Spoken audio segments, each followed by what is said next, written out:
Il-gazzetti stampati se jkollhom l-opportunità li jiksbu fondi biex itejbu l-użu tajjeb tal-Malti u jippromovu l-kultura. Fost oħrajn se jkunu jistgħu jibbenefikaw minn fondi li jistgħu jkopru 100% tal-ispejjeż totali tal-proġetti tagħhom. L-iskema l-gazzetti stampati qed isir permezz tal-Kunsill Malti għall-Arti u tħabbret waqt konferenza bit-tema inwettqu flimkien mill-Ministru Owen Bonnici. Huwa qal li din l-inizjattiva tisir biex ikompli jingħata appoġġ biex tiġi assigurata l kwalità tal-lingwa Maltija fil-gazzetti stampati. Din l-iskema se tkun maqsuma f'żewġ ferat. L-ewwel waħda tippromovi appoġġ f'termini ta' servizzi lingwistiċi għal gazzetti bil-Malti, fosthom l-ortografija u t-titjib tal-espressjoni ġurnalistika f'termini ta' stil, ċarezza u sintassi. L-ammont allokat se jkun ta' 150,000 euro fejn kull proġett jista' jakkwista massimu ta' 30,000 euro.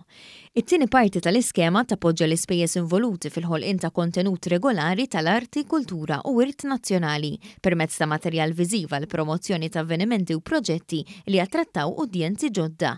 Din l-iskema se tingħata investiment ta' 250,000 euro u l-istess bħal ewwel fera l-ammont massimu li wieħed jista' jakkwista huwa ta' 30,000 euro għal kull proġett. Kull gazzetta għandha perjodu massimu ta' sena biex timplementa l-proġett propost.